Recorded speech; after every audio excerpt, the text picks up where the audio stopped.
Herkese merhaba arkadaşlar. Kanalıma hoş geldiniz. Evet, bugünkü videomuzda sizlerle bugünlerin çok trend olan buket battaniyesi veya şalı, artık siz nerede kullanacaksınız onu çalışacağız. Ben daha ince iplerle bu balkon masama bir örtü yapacağım veya sepete çiçek olarak kullanacağım. Sizler de sadece iplerinizi değiştirerek, boylarını daha uzun yaparak ister battaniye ister şal yapın arkadaşlar. Şimdi sizlerle bu kış böyle bir paspas çalışmıştık. Kadife ipten örmüştüm. İçine ip katmıştım ve kalın bir doku sağlamıştım. Bu örnekle şu desen bu buket battaniye iki tane yapıyorlar. İki çeşit yapıyorlar. Birinin bu şekilde, şöyle ortasını gösterelim. Başlangıcına böyle. Birinde diğer, şu an benim size başlayacağım şekilde delikli olan o modelden yapacağım. Çünkü ben masaya yaptığım için şunların örtülerin takılmasını istemiyorum. Bundan yapacaksınız eğer, videonun altına açıklama bölümüne bu paspasın tarifini, linkini bırakacağım. Siz sadece iplerinizi değiştireceksiniz. Ee, Böyle bir yünlü iplerle veya alize, mesela şal yapacaksanız alize cotton gold kullanabilirsiniz. Ee, Battaniye yapacaksanız çift katlı yün iplerle tercih edin. Sadece yapacağınız bunlar arkadaşlar. Ve biraz da tığlarınızda çift kat yaptığınızda 5 milim 6 milim gibi kalın tığlarla öreceksiniz. Burada ben burada pompon yapmıştım. Sadece bu çalışmada, bukette de buralar çiçek yapılıyor. Şimdi hemen biz kendi yapacağıma başlayalım. Bundan size bilgi vereyim. Evet, ben buket şalımızın yerine ben balkonuma örtü yapacağım demiştim. Şimdi bunun için koton kullanacağım arkadaşlar. Böyle farklı markalardan, evde kendi elimde olan markalardan, bakın böyle ince bir koton. Bunun dokusu bizim bir gazal koton gibi. Böyle ihraç bir ipti bu. Çiçeklerinde yine farklı, yine aynı incelikte. Belki şunu çift kat çalışırım. Bu alize diva. Bunu çift kat yapabilirim. Bunlar da çiçek olarak da tam karar veremedim. Sadece ikisini de kullanabilirim. Açıklı koyulu ya da bu üçünü kullanabilirim. Tam bir karar veremedim çiçeğine. Daha sonra bitimi aşamasında size bundan da bilgilendireceğim. Bu arada ben bu ipi çok beğendim arkadaşlar. Örümü de çok güzel, akışkan. İnci Summer diye. Antalya İplik, Kürkcihan, onlar üretiyor galiba. 100 gram, 250 metre, %100, yani pamuk ip. Çok güzel bir ip. Bundan bir yumaktan fazla gidiyor. Yani 100 gramdan fazla gidiyor. Şimdi hemen başlayalım. Evet, tığım yine 3 numara 2,20 arkadaşlar. Bunu 2,5'la da örebilirsiniz. Şimdi orta parmağıma 2 kere ipimi doladım. Çift katlı bir sihirli halka yapacağız. Tığımı içinden geçiriyorum.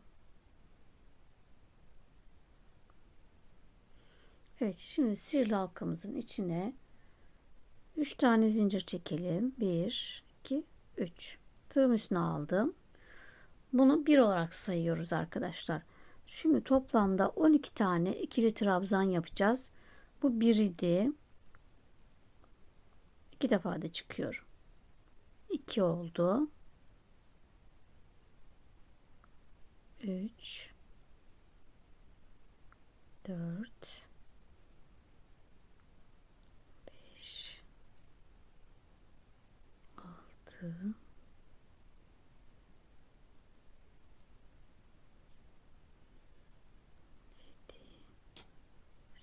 8, 9, 10, 11 ve 12 tane ikili trabzan yaptık. Şimdi ipimizi şuradaki alttan gelen ipi, bakın şu yukarı gidiyor, şu altta, alttan gelen ipi çekelim, döndürüyoruz. Diğer ip için dönmüş oluyor. Sıkıca kapattım. Daha sonra bunu çekiyorum. Tamamen kapattık.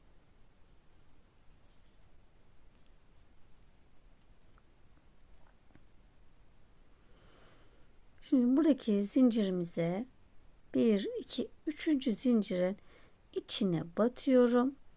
İlmek kaydır. Tekrar 3 zincir çekelim. Örgümüzü de şöyle biraz açalım. Rahatlaştıralım. Evet, ikinci sıradayız. 3 zincir çekmiştik. Bu birinci trabzan olmuş oluyor. Tığım üstüne aldım. Aynı ilmeğin içine bir tane daha yapıyoruz. 2 tane olmuş oldu. Bir zincir çekelim. Tığım üstüne alıyorum. Sıradaki trabzanın içine hemen yanındaki trabzan, zincirin yanındaki 2 tane ikili trabzan. Bu şekilde arada bir zincir. Tekrar bir zincir. Tığım üstüne aldım. Tekrar sıradaki trabzanın içine 2 tane ikili trabzan. Bir zincir. Sıradaki ilmeğimizin içine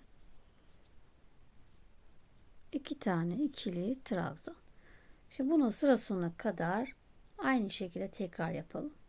Bir zincir. Sıradaki ilmeğin içine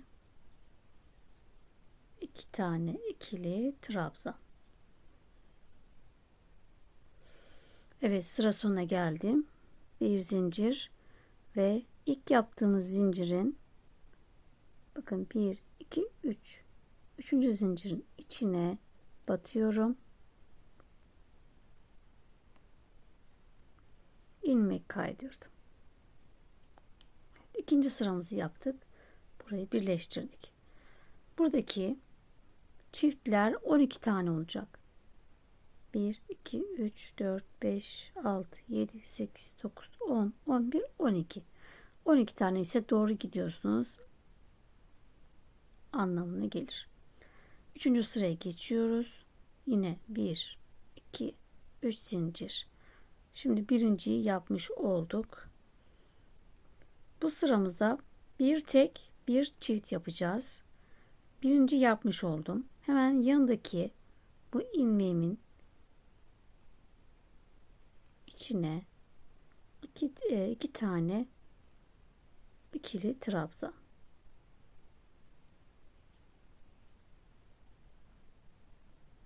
Şu an 3 tane oldu. Bir zincir, hemen birinci trabzanın içine bir tane, yanındakine 2 tane.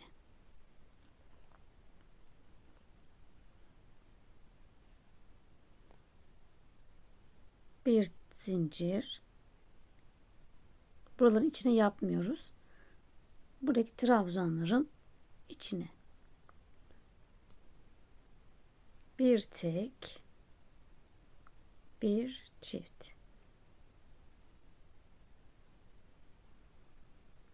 Bir zincir, bir tek, bir çift. Bir zincir. Buradaki boşluğu atlıyoruz. Hep bu trabzanın tepesine. bir tek, yanındakine bir çift. Bu şekilde tekrar yapalım. Toplam yine 12 tane yapacağız. Evet, sıra sonuna geldim. En son bir zincir çektim. Yine 3. zincirimin içine batıyorum. İlmek kaydırdım. 3. sıramızı bitirdik. Bu şekilde. Yine 3 zincir. 4. sıraya geçiyoruz. Birinci yapmış olduk. Bu sırada 2 tane tek, bir çift yapacağız. Bir yaptık. İkinciyi yapıyorum. 2 tek, bir çift.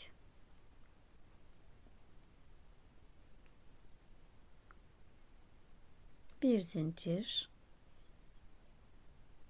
Yine 2 tane tek,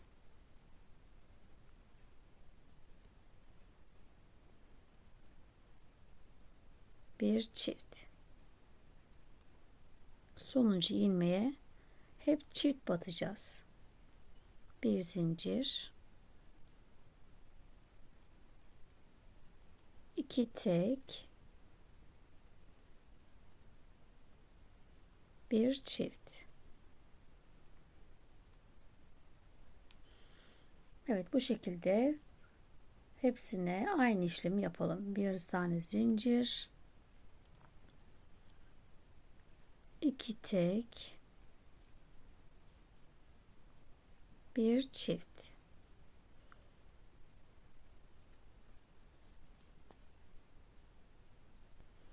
Evet, sıra sonuna geldim.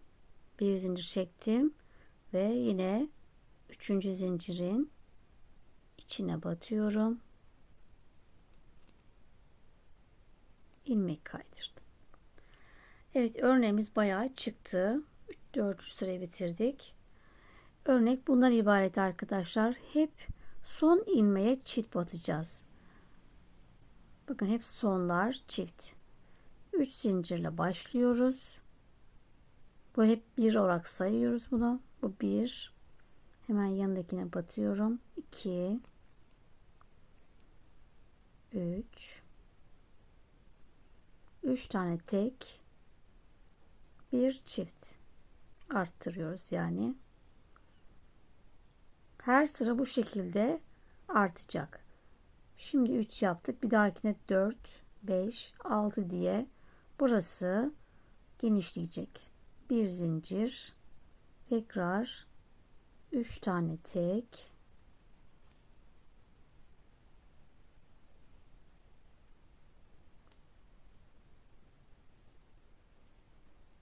bir çift.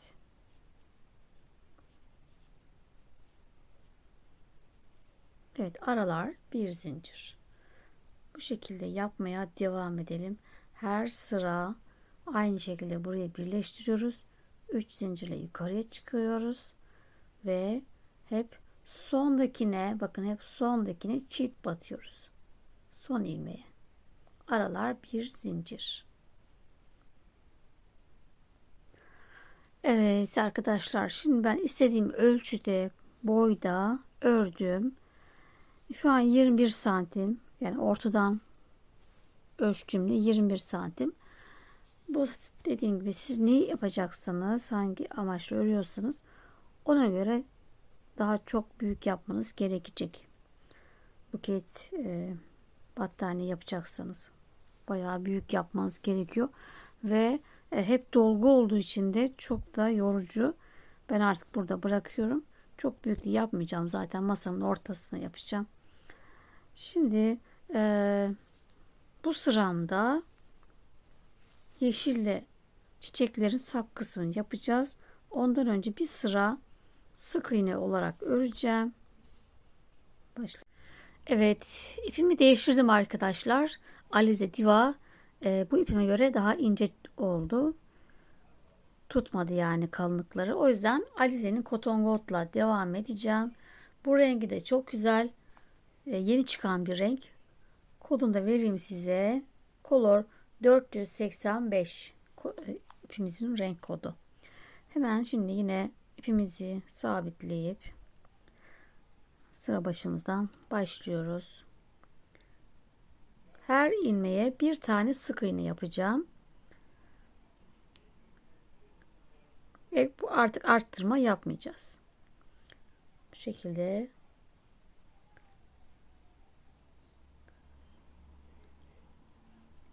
her ilmeğe bir tane sık iğne yapalım.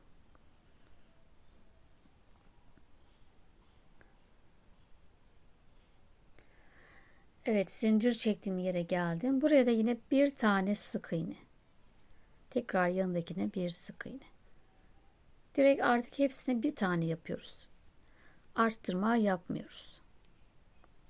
Sıramızın sonuna kadar bu şekilde devam edelim.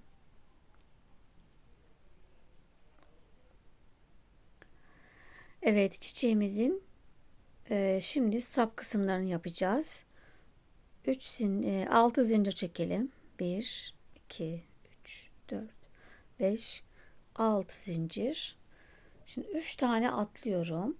3 sık iğne. Şu 1 2 3 atladım. Dördüncüye sık iğne ile kapattım. Tekrar 6 tane. 1 2 3 4 5 6. Yine 3 atlıyorum. 1 2 3 atladım. Dördüncüye sık iğne ile tutturdum. Yine bunu sıra sonuna kadar devam edelim. Tekrar yapalım. 6 zincir. 3 atlıyoruz. Dördüncüye kapattık. Evet, devam edelim bu şekilde.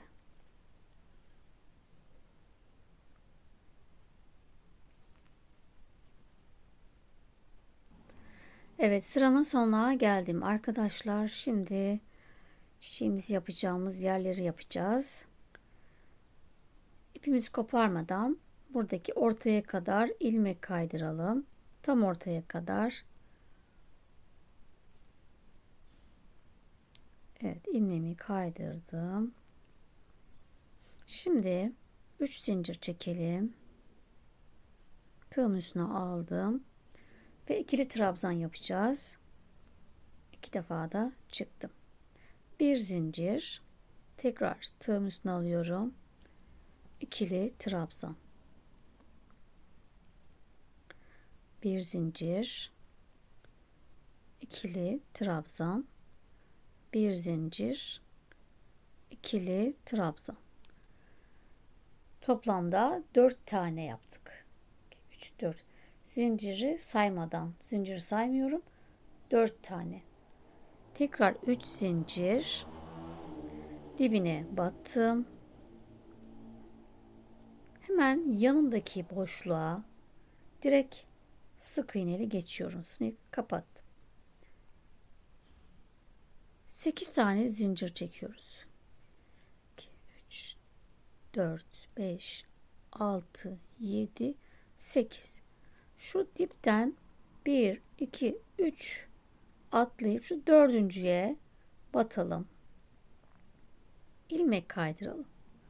Burada bir tomurcuk yaptık. Tekrar 3 zincir çektim. Hemen sıradakinin içine batıyorum.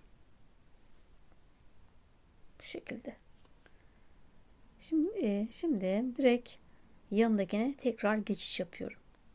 Sık iğneyle geçtim. Birleştirmiş olduk.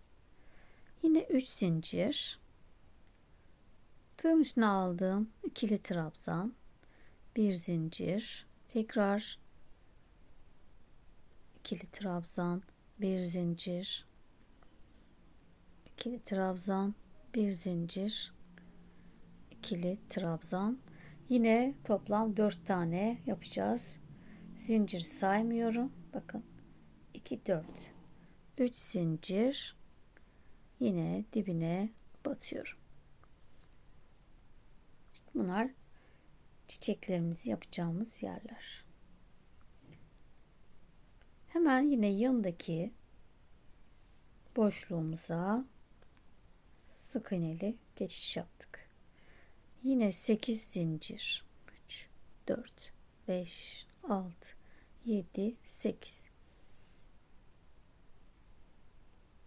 şu dipten yine 1 2 3 dördüncüye batıp ilmek kaydırdım. 3 zincir tomurcuğumuzu yaptık. Sıradaki boşluğa battık. Bu şekilde çiçeklerimizi şunların içine yapacağız. Şimdi tekrar hemen çiçeklerimi yapacağım. Taç yaprağımı yapıyorum. Buradan hemen yanındakine geçiş yapıyorum. Direkt. Sık iğneyle. 3 zincir. Tekrar 4 defa ikili trabzan yapacağız. Bir zincir aralıklarla. Birinci yaptım. İkinci bir zincir. Üçüncü bir zincir. Dördüncü. 4 tane ikili trabzan. 3 zincir. Yine dibine batıp kapattık. Hemen sıradaki boşluğumuza geçiş yapıyoruz. 8 zincir. 3 4 5 6 7 8 1 2 3 atlayıp dördüncünün içine batıp ilmek kaydır. 3 zincir. Sıradakine sık iğneli kapat. Tekrar yanındakine sık iğneyle geçtim. 3 zincir. Evet. Örneğimizi kurduk. Bu şekilde çiçeklerimizin yerini yaptık. Sıra sonuna kadar artık hep aynı şekilde tekrar yapalım arkadaşlar. Evet arkadaşlar, şimdi örtümün sap kısımlarını bitirdim. Bu şekilde daha sonra çiçeklerimi yaptım. Çok uzun sürdüğü için ben önden bir yapayım dedim. En son 2 tanesini bıraktım. Şimdi bunları da beraber yapacağız. Şimdi 50 gram ipimden bu kadar arttı. Yani 50 gram yetiyor arkadaşlar. Bilginiz olsun. Yani tabii ki bu ölçüye. Daha büyük yaparsanız yetmez. Hemen şimdi şöyle ipimizi bir sabitliyoruz. Biraz uzun bıraktım. Saklama payı olsun diye. Işığımız da maalesef çok iyi değil. Havalar biliyorsunuz bir güneşli bir yağmurlu. Evet, ipi sabitledim. Şimdi burada trabzan yaptığımız yerlere çiçeğimizi yapacağız. İlk şu boşluğun içine ipimi tutturuyorum. Tutturdum. 3 zincir çekelim. 1 2 3. Şu ipi arkaya doğru şöyle çektim. Bunu da burada yürüteceğiz. İçeriye saklayacağız. Tığımın üstüne alıyorum. Ve bu boşluğa 5 tane ikili trabzan yapalım. Şu an 2 oldu. Zincirle beraber 2 3 4 5 tane ipimi çıkardım. Şimdi zincirimin 3. zincirin içine batıyorum. İpimi de aldım. Arasından geçirdim. Böyle bir fıstık yaptık. Bir zincir. Tığın üstüne aldım. Sıradaki boşluğun içine yine 5 tane kapatıyoruz. Bu 1 2 5 tane ikili trabzan. 3 4 ve 5 tane ikili trabzan. İpimi çıkardım. İlk trabzanımın içine batıyorum. Diğer ipimi aldım, içinden geçirdim. Bu şekilde oldu. Bir zincir. Bunları toplam 5 tane boşluğumuz var. 5 tane yapıyoruz.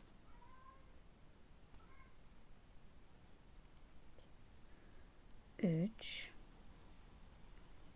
4 5. Yine ilkine batıyorum. Bir zincir. 3 oldu. Sıradaki boşluk 5 tane.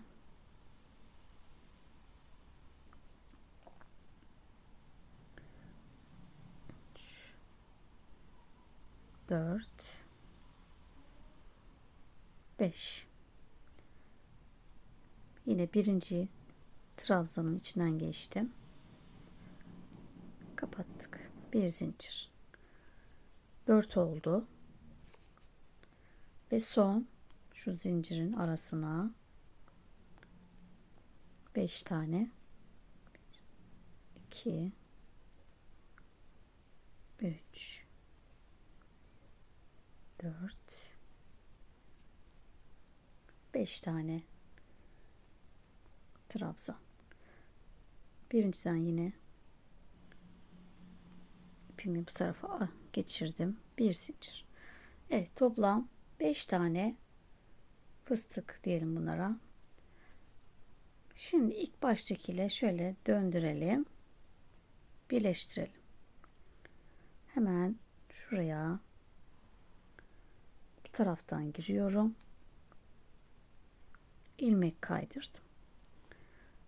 Ve burayı çiçeğimi birleştirdim. Şimdi şuradaki araların içerisine yapacağız. Buradan bu araya geçmek için ilmek kaydırarak geçiyorum. Şu iki fıstığın arasına battım. İlmek kaydırdım. Buraya geldim. 1 2 3 zincir çektim. Tığım üstüne alıyorum. Bir ikili trabzan yaptım.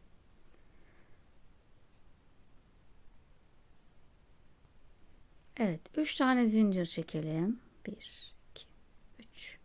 Şimdi tığımızı şöyle yandan şuradaki trabzanın içine, bakın yandan giriyorum. Şu şekilde buraya tutturdum. Birinci çiçeğimi yaptım. Aynı yere bir daha batıp çıkalım. İkili trabzan, 3 zincir, yine yandan trabzanın içine battım. Buraya tomurcuğumu yaptım. 2 tane oldu. Şöyle döndürüyorum. Tekrar tığın üstüne aldım. Sıradaki iki fıstığın arasına, sıradaki boşluğa tekrar 2 tane tomurcuk yapıyoruz. Önce ikili trabzan, 3 zincir, yandan trabzanın içine batıyorum. Kapattık. Tekrar aynı boşluğa ikili trabzan, 3 zincir, yandan trabzanın arasına battım. Sık iğne ile tomurcuğumu yaptım. İkişer tane oldu yani. 2 2. Tekrar sıradaki boşluğa aynı işlemi yapacağız. Boşluğa batalım. İkili trabzan, 1 2 3 zincir, yandan girelim. Şöyle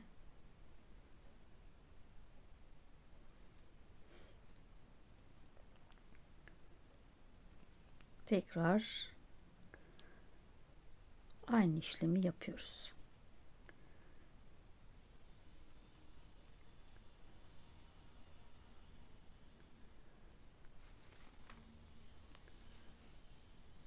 Her boşluğa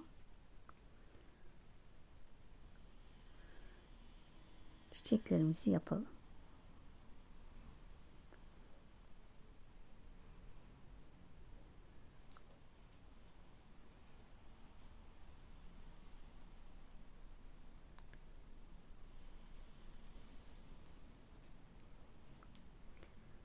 İki tane yaptım. Şimdi son boşluğuma yine 2 tane.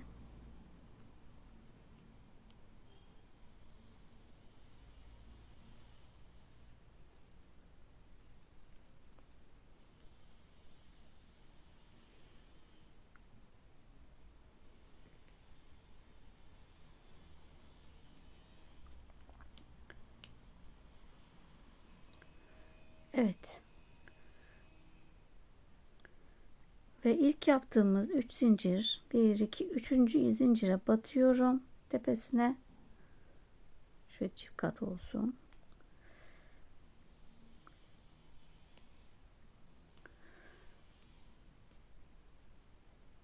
Ve ilmek kaydırıyorum. Burada bir takılma oldu. Evet, bir zincir çekerek çiçeğimizi bitiriyoruz. Biraz uzun kesiyoruz saklamak için. Bu ipleri içeriye çekeceğiz. Sıkıştıralım. Evet, çiçeğimizi de bu şekilde yapmış olduk. Çok güzel bir çiçek. Ben bunu daha çok seviyorum. Sizler aynı yere buraya e, gül yapabilirsiniz. Gonca yapabilirsiniz. Ayçiçek çalışabilirsiniz arkadaşlar. Buraya yani onları ayrı ayrı yapıp veya iple dikebilirsiniz. Şimdi bunu böyle bu tarafa ipimi çekip saklayacağım. İplerimiz güzel saklayalım görünmesin. Bu kısımdan yapıyorum. Öbür taraftan görünmesin. Çünkü çiçek şöyle baktığınızda burası görünüyor. İplerimizi güzel saklayalım.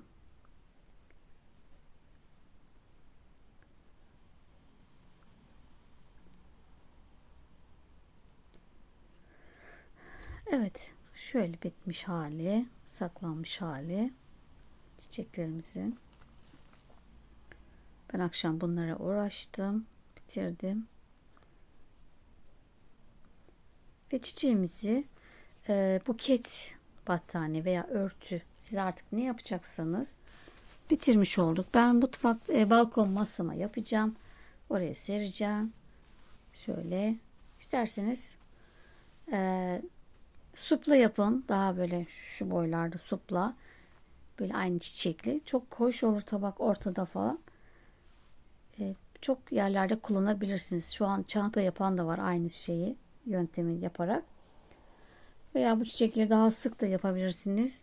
Şuradaki 3 zincir yapmıştık.